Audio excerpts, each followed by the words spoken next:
Hi hello ಎಲ್ಲರೂ ಹೇಗಿದ್ದೀರಾ? ತುಂಬಾ ಚೆನ್ನಾಗಿದ್ದೀರಾ ಅಂತ ಭಾವಿಸ್ತೀನಿ.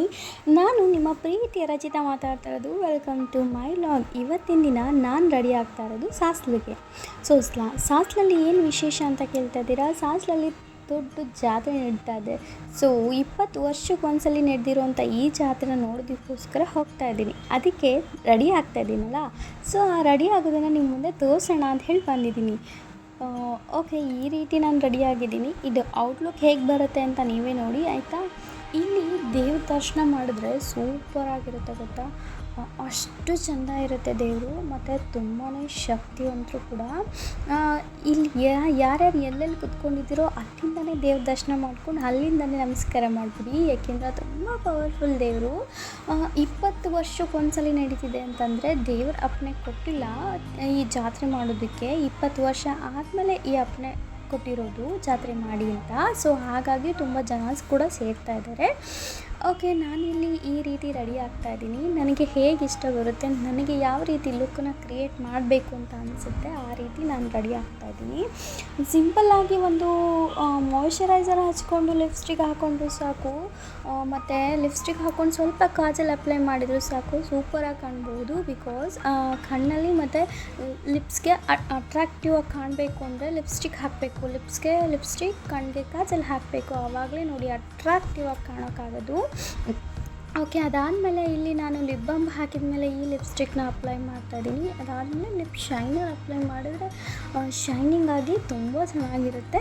ಬಟ್ ಶೈನಿಂಗ್ ಆಮೇಲೆ ಅಪ್ಲೈ ಮಾಡ್ತೀನಿ. ಸೊ ಈ ಥರ ಇದೆ ನನ್ನ ವೀಡಿಯೋಸ್. ಮತ್ತು ದೇವ್ರ ದರ್ಶನ ಕೂಡ ನಾನಿಲ್ಲಿ ಒಂದು ಫೋಟೋಸ್ ಅಪ್ಲೋಡ್ ಮಾಡ್ತಾ ಇರ್ತೀನಿ. ನೋಡಿ ದೇವ್ರು ಯಾವ ರೀತಿ ಕಾಣ್ತಾ ಇದೆ, ಎಷ್ಟು ಚೆನ್ನಾಗಿದೆ ಅಂತ ನೀವು ಇಲ್ಲೇ ಕೂತ್ಕೊಂಡು ಈ ದೇವ್ರನ್ನ ನೀವು ನೋಡಬಹುದು.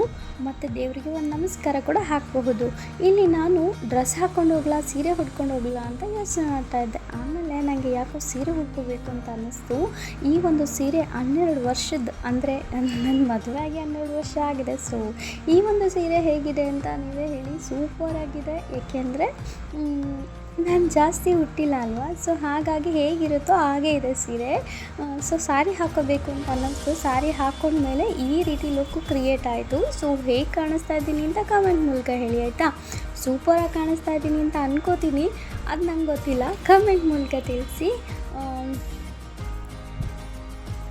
ಈ ಲಿಪ್ ಗ್ಲಾಸ್ ಹಚ್ಚಿದರೆ ತುಂಬ ಶೈನಿಂಗ್ ಆಗಿರುತ್ತೆ, ತುಂಬ ಚೆನ್ನಾಗಿರುತ್ತೆ. ಸೊ ಹಾಗಾಗಿ ಈ ಲಿಪ್ ಗ್ಲಾಸ್ನ ಅಪ್ಲೈ ಮಾಡಿದೆ. ಔಟ್ಲುಕ್ ಈ ರೀತಿ ಬಂತು. ಬಟ್ ಮತ್ತೆ ಎಲ್ಲಾದರೂ ಹೋಗಬೇಕು ಅಂದರೆ ತುಂಬ ಚೆನ್ನಾಗಿ ರೆಡಿಯಾಗಿ ಹೋಗಬೇಕು ಅನ್ನೋದು ನನಗಿಷ್ಟ. ಯಾಕೆಂದರೆ ನನಗೆ ಅದೇ ಇಷ್ಟ. ನಾನು ಯಾವಾಗಲೂ ಅಷ್ಟೇ, ನನ್ನ ಮನೇಲಿದ್ದರೂ ಅಷ್ಟೇ, ಎಲ್ಲಾದರೂ ಹೋಗಬೇಕಾದ್ರೂ ಅಷ್ಟೇ, ತುಂಬ ಚೆನ್ನಾಗಿ ಕಾಣಿಸ್ಬೇಕು, ತುಂಬ ಚೆನ್ನಾಗಿ ರೆಡಿ ಆಗಬೇಕು ಅನ್ನೋದು ನನ್ನ ಇಷ್ಟ. ಬೇರೆಯವ್ರ ಇಷ್ಟ ನನಗೆ ಗೊತ್ತಿಲ್ಲ, ಬಟ್ ನಾನಂತೂ ಇಷ್ಟಪಡೋದು ಹೀಗೆ. ಬಟ್ ಔಟ್ಲುಕ್ಕಿಂಗ್ ಈ ರೀತಿ ಬಂದಿದೆ, ಸೂಪರ್ ಆಗಿದೆ ಅಂತ ಅನ್ಕೋತೀನಿ. ನಾನಿಲ್ಲಿ ಬ್ಯಾಂಗಲ್ ಕೂಡ ಹಾಕ್ಕೊಂಡಿದ್ದೀನಿ, ವಾಚ್ ಕೂಡ ಕಟ್ಕೊಂಡಿದ್ದೀನಿ. ಅಂದರೆ ಈ ಒಂದು ಔಟ್ ಲುಕ್ಕಿಂಗ್ ಪರ್ಫೆಕ್ಟ್ ಆಗಿದೆ ಅಂತ ಅನ್ಕೋತೀನಿ. ಬಟ್ ಯಾವುದೇ ರೀತಿ ಜ್ಯುವೆಲರಿ ಹಾಕ್ಕೊಂಡಿಲ್ಲ. ಬಿಕಾಸ್ ಸ್ಯಾರಿ ಗ್ರ್ಯಾಂಡಾಗಿದೆ. ಜ್ಯುವೆಲರಿ ಹಾಕೋಬಾರ್ದು. ಸ್ಯಾರಿ ಸಿಂಪಲ್ ಆಗಿದೆ, ಜ್ಯುವೆಲರಿ ಹಾಕ್ಕೊಂಡ್ರೆ ಇನ್ನು ಮೋರ್ ದೆನ್ ಅಟ್ರಾಕ್ಟಿವ್ ಆಗಿ ಕಾಣಬಹುದು ಅಂತ ಅನಿಸ್ತು ನನಗೆ. ಸೊ ಹಾಗಾಗಿ ಜ್ಯುವೆಲರಿ ಹಾಕ್ಕೊಂಡಿಲ್ಲ. ನಾವು ಯಾವುದಾದ್ರೂ ಒಂದು ಮ್ಯಾಚ್ ಮಾಡಬೇಕಾದ್ರೆ, ಯಾವುದಾದ್ರೂ ಒಂದು ಫ್ಯಾಷನ್ ಮಾಡಬೇಕಾದ್ರೆ ನಮಗೆ ಹೇಗೆ ಅನಿಸುತ್ತೋ ಆ ರೀತಿ ಇರಬೇಕು. ನೋಡಿ, ಅದರಿಂದ ದೇವಸ್ಥಾನದಿಂದ ಬಂದಮೇಲೆ ಈ ರೀತಿ ಕಾಣಿಸ್ತಾ ಇದ್ದೀನಿ.